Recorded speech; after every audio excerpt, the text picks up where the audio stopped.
Se a reta é o caminho mais curto entre dois pontos, é a curva que faz o concreto buscar o infinito. Ah, que poesia! Mas essa frase não é minha, e sim de Oscar Niemeyer, um dos maiores arquitetos do século XX. E, gente, é com essa reflexão do Niemeyer que a gente começa o nosso programa de hoje, que vai falar sobre as dicas de viagem para quem gosta de arquitetura.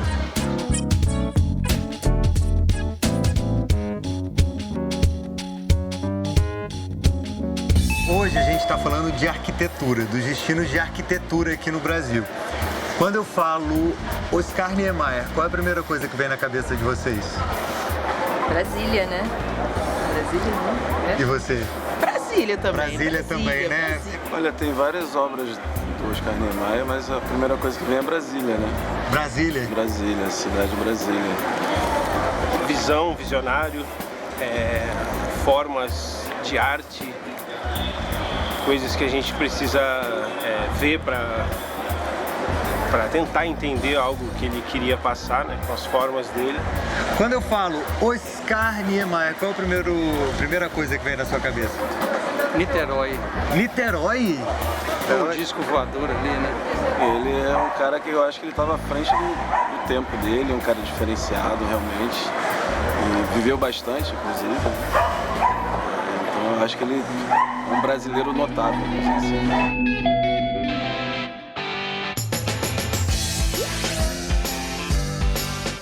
Aqui na Praça da Liberdade, um edifício que chama bastante a nossa atenção é o edifício Niemeyer, que tem essas curvas inspiradas nas montanhas de Minas Gerais. E eu tô com a Mariana Ardi, designer e moradora do edifício, né, Mariana? É, designer e arquiteta ainda por cima. Pois é, como é morar num projeto do Niemeyer? Então, eu sempre quis morar nesse prédio, na verdade, porque ele sempre me trouxe curiosidade também, que a gente passa aqui, eu ficava tentando imaginar como que era, todo mundo me pergunta isso, né? Como que é esse apartamento lá de dentro, como que você faz para colocar móveis, né? E eu sempre achei isso muito curioso. E aí surgiu uma oportunidade da gente mudar para cá, eu tinha acabado de ter filho e tinha um apartamento para alugar. Eu passei aqui e tinha um apartamento para alugar.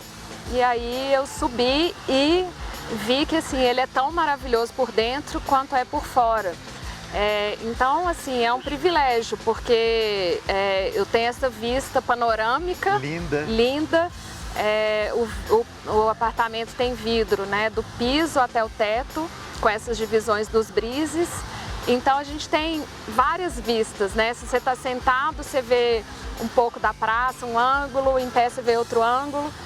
E como o prédio faz essas curvas também, em cada cômodo, você vê um pedaço da praça.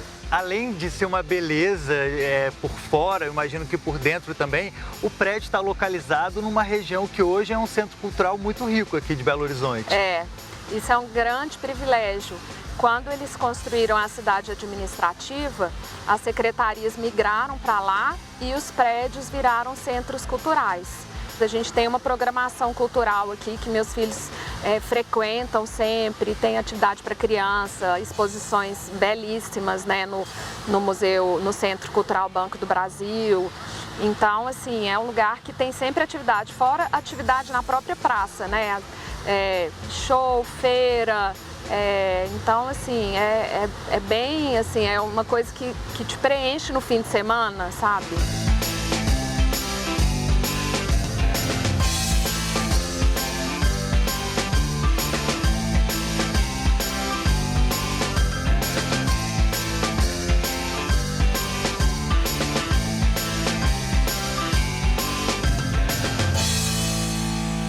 E a relação do Niemeyer com Belo Horizonte, ela é antiga, né?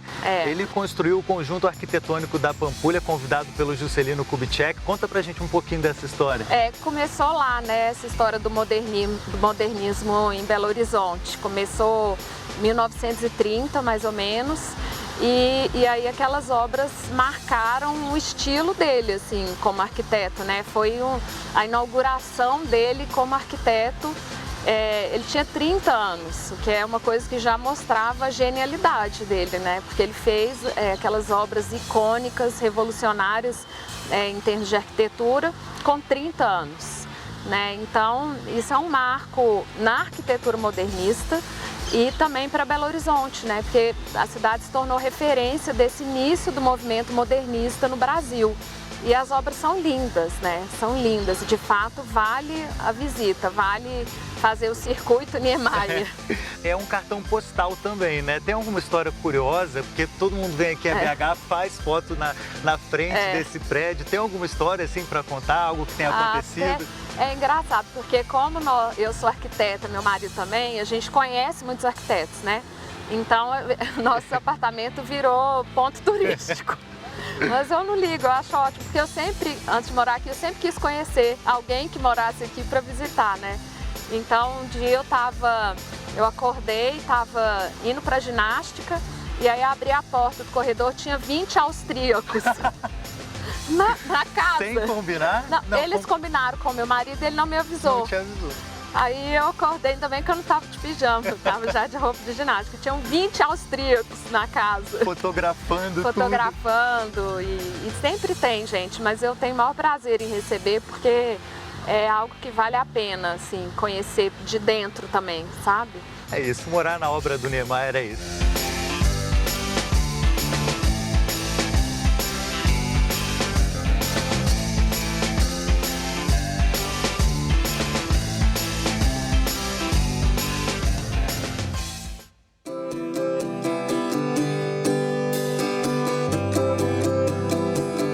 Depois desse bate-papo sobre o papel de Niemeyer na identidade de BH, nós fomos até o Complexo da Pampulha para conhecer esse cartão postal mais de perto.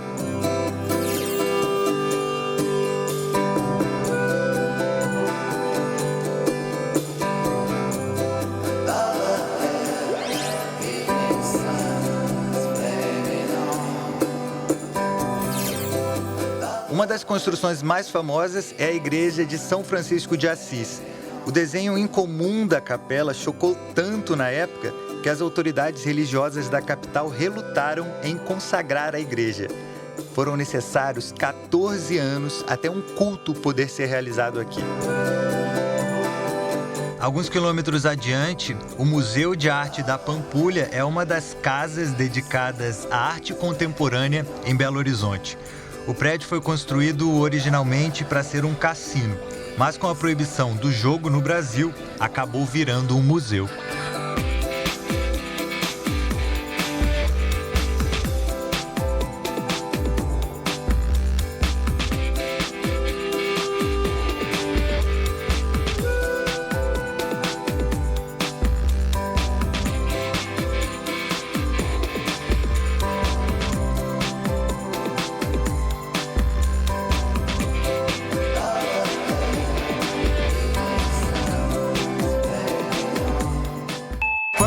Viajando, vocês gostam de visitar igreja, visitar museu?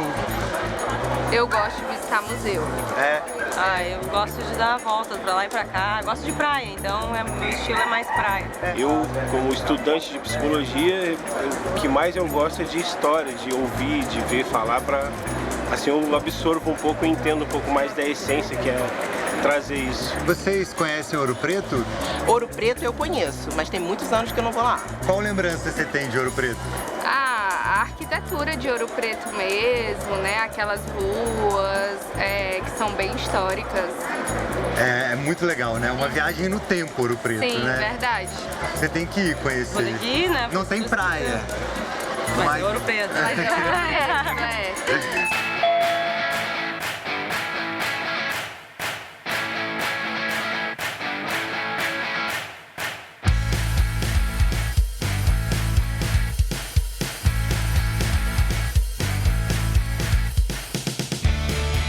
Ouro Preto é uma cidade mineira com muitas, mas muitas ladeiras.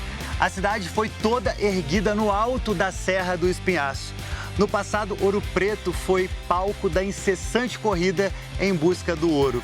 E não é por acaso que a cidade se chamava Vila Rica.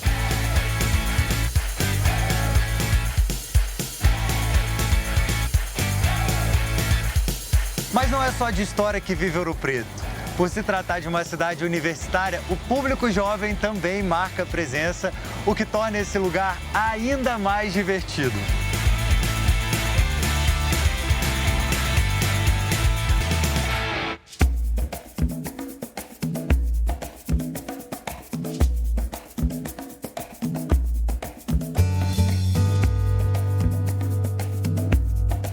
Todo mundo sabe que mineiro é muito bom de papo. E é justamente por isso que o nosso plano de viagem, a partir de agora, é perambular pelas ruas de Ouro Preto, conversando com um cara que tem um vínculo muito forte com essa cidade. O nome dele, Rodrigo Câmara.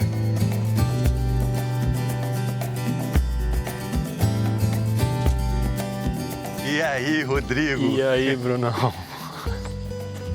Querido, bem-vindo. Obrigado. Coisa boa. Que prazer estar aqui na sua cidade. Prazer nosso de receber uma pessoa tão especial. Eu falei sua cidade, mas é sua cidade mesmo. Você nasceu em Ouro Preto? Na verdade, minha mãe é de Ouro Preto. Eu só fui batizado aqui, mas vivi minha infância inteira. Depois voltei na adolescência e agora também na maturidade também. Então conhece tudo aqui? Um pouquinho. Ô, Rodrigo, a primeira coisa que a gente sente aqui, né, que a gente percebe é a beleza dos casarões, está tudo muito bem conservado. Agora, a segunda coisa que eu percebi é a quantidade de ladeira que tem nessa cidade. Eu fico imaginando como que conseguiram construir isso aqui no século XVIII. Olha, Bruno, uma coisa que é mais curiosa do que isso é parar para pensar que naquela época Ouro Preto tinha mais habitantes do que São Paulo e do que Nova York. Uau! Então, como é a Serra Pelada também, onde tem essa fartura de riqueza, o ouro, né? Então começa aí a corrida do ouro. Então, naquele período onde se falava, tem ouro, eu tô indo para lá. Então, aqui tinha o melhor e o pior do mundo, né? Então, você poder se transportar no tempo e na história para ter esse entendimento é muito importante, né? E, obviamente, em qualquer lugar que você picava uma enxada em Ouro Preto, você achava ouro, né? Então, por isso, dessas construções em lugares íngremes e ali eles iam encontrando e assentando essas casas, umas coladas nas outras, uma apoiando na outra, quase que um dominó. Isso era muito comum e resistiu até hoje. E agora eu vou te levar ali, na Igreja do Pilar, para você conhecer essa maravilha todinha de ouro.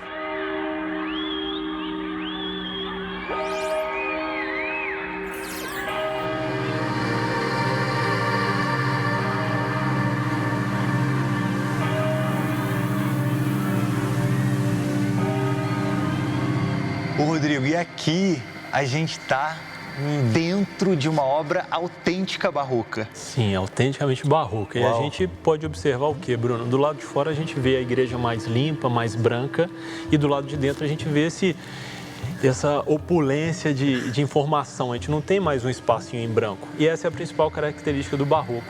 Sempre cabe mais um detalhe, né? Então, por isso que você pode observar nesses altares laterais, os acessórios, e também no altar principal, no altar-mor, esses espaços totalmente completos por adornos, volutas, anjos, enfim. Essa é a principal característica do barroco, né? E o dourado aqui predomina. O dourado é ouro. É ouro? É ouro. Na verdade, essa é a segunda igreja no Brasil em quantidade de ouro aplicada nesses douramentos todos, né? A gente pensa assim, isso era ouro em pedra. Não, são folhas de ouro que são aplicadas sobre o material dourado, sobre as madeiras, sobre o entalhe, né? E aqui também a gente tem um santo que é super curioso, que é o santo do pau oco. Já ouviu falar que é o santo do pau oco? Conheço a história. É um santo que guardavam o ouro dentro dele, não tem uma história na assim? verdade, ele tem um compartimento nas costas onde ele poderia fazer a transferência de ouro sem pagar o famoso quinto do ouro, né? Então é importante a gente entender o nosso passado para entender o presente e planejar o futuro também. Mas era uma forma de contravenção, de poder mandar ouro para fora sem pagar os impostos.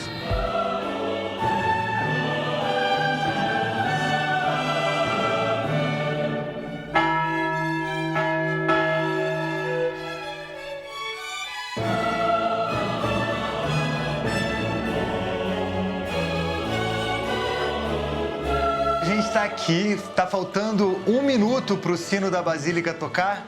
Exatamente. O Rodrigo trouxe a gente para viver essa experiência que eu acho que vai ser sensacional. Primeiro, pelo tamanho do sino, esse aqui é o Jerônimo, né? Exatamente. Ele tá aqui há mais ou menos quantos anos? Ele é da metade do século XIX, né? 250 anos que ele tá aí.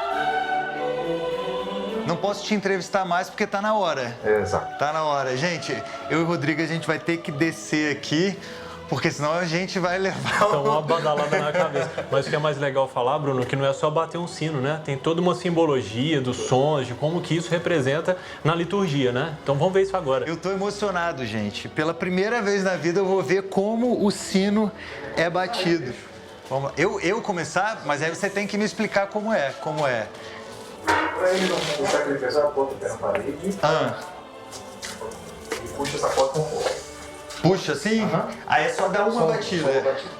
Vamos lá, 3, 2... Ih, tá todo mundo tapando o ouvido aqui, vai...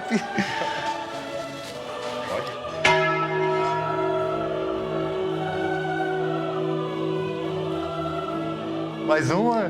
São 7. Pode dar mais uma. Pode? Se todos quiserem também. Vai lá. Pode ir já?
Olha, agora a gente está entrando em outra obra que é barroca com elementos rococó também. É estilo barroco com elementos rococó, né? A igreja de São Francisco de Assis, também um dos ícones dos trabalhos de Aleijadinho, obviamente do lado de um grande outro artista que é o mestre Ataíde, né? Que esse ano completa quase 260 anos da história dele, né? E aqui o destaque, a gente tem o teto, todas essas pinturas que são muito especiais. E aqui, Bruno, você pode perceber que tem alguns números no chão. Olha, né? É verdade. Antigamente, o alto clero, as pessoas que tinham um destaque na sociedade, elas eram sepultadas dentro da igreja. Esses bancos na época existiam? Sim, existiam, se não bancos, cadeiras. E até tem uma coisa que é muito engraçada, em algumas igrejas você vai poder observar que tem cadeiras com cravado o nome de família Carvalho, família Pereira e Silva, que eles traziam as próprias cadeiras para poder se sentar nas igrejas. Então, por isso que em algumas situações você vai ver essas cadeiras nominadas. Cadeira cativa. Cadeira cativa. Gente, olha esse teto, olha isso. Esse teto olha é incrível isso mesmo. Isso é uma das obras-primas de Ataíde, mestre Ataíde, e que é a representação de Nossa Senhora da Conceição, né? Essa ascensão de Conceição dentro dessa igreja de São Francisco de Assis, né? E é mármore e madeira, né? Não. Isso tudo é madeira com o trabalho de marmorização. Não, peraí, aquilo ali é madeira. É madeira? É madeira pintada. Então, esse trabalho que parece ser mármore não é na verdade. Gente, que incrível!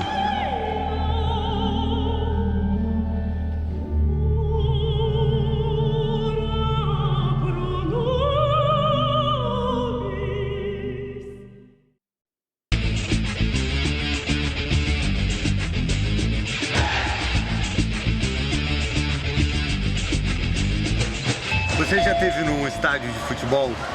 Vários. E pensando, quando você estava lá, assim, qual era a emoção que você sentia?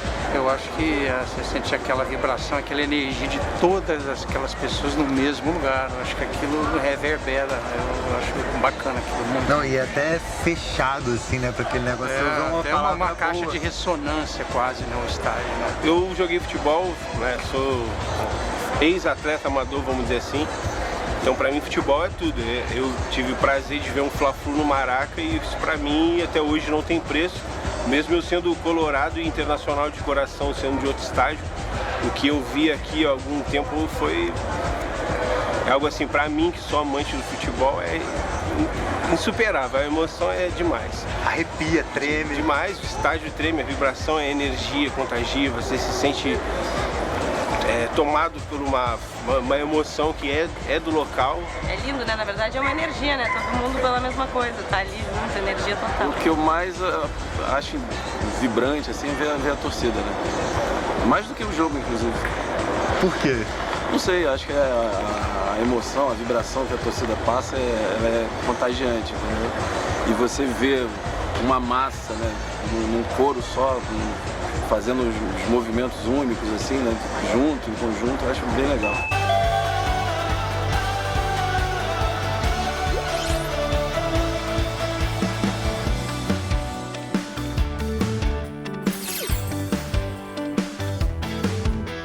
A gente continua o passeio pela Pampulha. Dessa vez, fomos visitar o Templo do Futebol Mineiro e cenário de um dos maiores micos da história da seleção brasileira.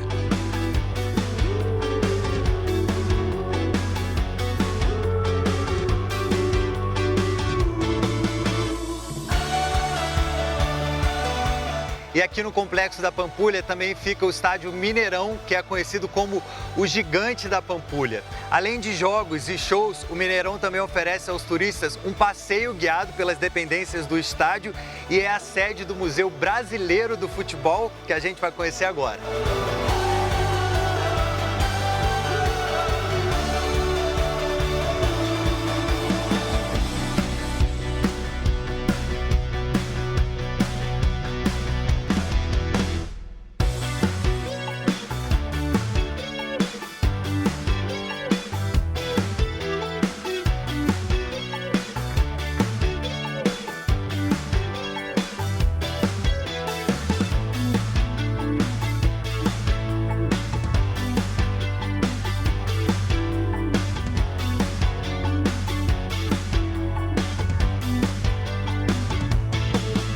Bom, eu estou aqui agora com o João Sena. O João é conhecido como o João do Museu, é responsável aqui pelo tour guiado no Mineirão, Meu Mineirão.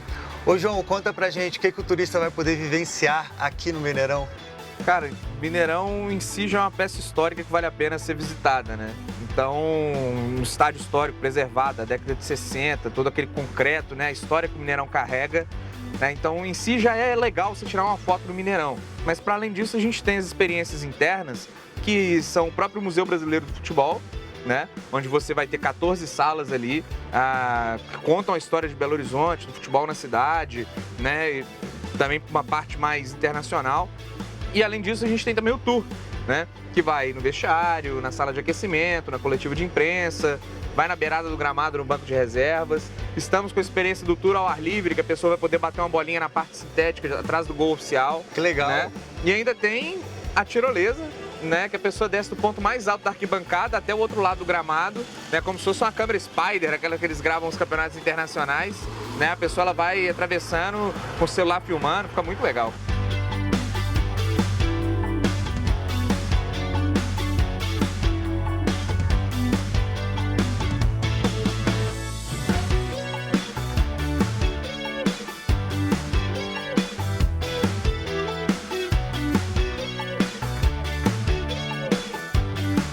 Agora, João, o Mineirão tem muita história, né?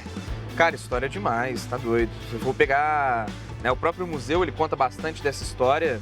A primeira sala vai contando ali, são 14, né, da história de Belo Horizonte, dos estádios da era pré-Mineirão, né? A gente passa também por uma sala de vídeo, onde vai contar um pouco, né, dessa reestruturação do estádio, mas sem perder a parte histórica. Então a gente chega num momento que tem a sala do antigo Mineirão, com a maquete antiga, né, de como é que eram as coisas antigamente, né, e passa por uma sala muito especial, que é a sala das fichas do seu José França, que é um funcionário que trabalhou aqui no Mineirão durante muitos anos e que ele descreveu mais de 3.000 partidas da história do Mineirão. Estádio que, até onde a gente sabe, é o único que tem todos esses registros, né, desde a primeira partida aqui da seleção mineira contra o River Plate até 2010, quando o Mineirão fecha para a reforma da Copa, né? E aí você vai passar também por um painel grande, com todas as fases da reforma, né? Uma sala com homenagem à Copa das Confederações, dos primeiros torneios internacionais do pós-reforma também, do novo Mineirão, né? Vamos passar depois por um corredor histórico que ele mostra um pouco a essência do que é o futebol, qual é a história do futebol, de onde ele surge, quais eram os esportes similares na Grécia, em Roma, na China, né? Até que você chega numa parte mais atualizada, né? Que vai ser as regras do futebol, né? Alguns dos ídolos que nós temos, chamada Sala dos Imortais do Futebol, né? E aí, então, nós chegamos numa parte mais do nosso cotidiano, que é a imprensa. Então tem uma homenagem ali à parte de toda a imprensa, né? Lá você vai poder escutar alguns jogos antigos narrados, né, no rádio, com fone, sentir a emoção, né? A gente chega até a arrepiar nos jogos mais importantes, né? Tem também televisões com entrevistas e tudo mais, alguns acervos históricos do pessoal da imprensa usava antigamente. E aí você vai para a parte final do museu, que você vai ter ali o Hall da Fama, que o pessoal adora, que tem o pé do Pelé, Tostão, Reinaldo, Dadá Maravilha e por aí vai, né? E depois futebol e outras artes, que vai mostrar um pouco sobre o futebol e a cultura que ele permeia na nossa sociedade. Música, dança, né? Enfim, charge.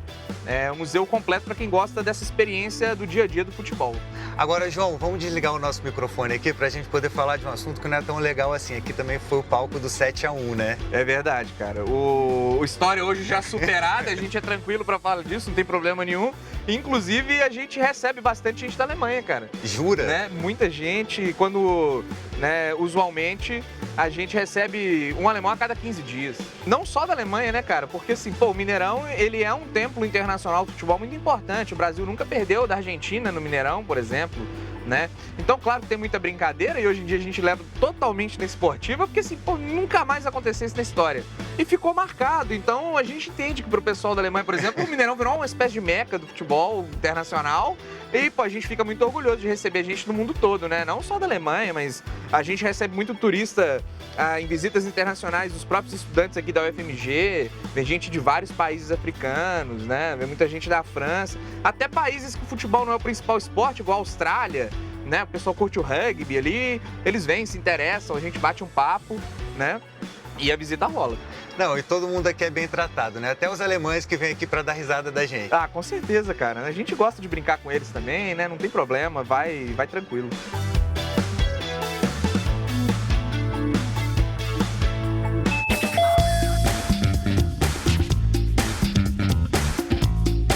Aqui no Brasil, qual foi o prédio mais bonito que você já viu? Prédio mesmo, prédio de... É uma construção. O museu que tem aqui perto na Orla, acho que é o museu, não sei se é o Museu do Amanhã. Museu do Amanhã, incrível. Pra mim ali é um dos das arquiteturas que eu vi quando eu cheguei aqui. Foi algo tipo assim, nossa. Você não sabe muito bem se é uma nave, exato, se é um prédio. navio, O que é isso? Poderia ser tudo, menos um prédio.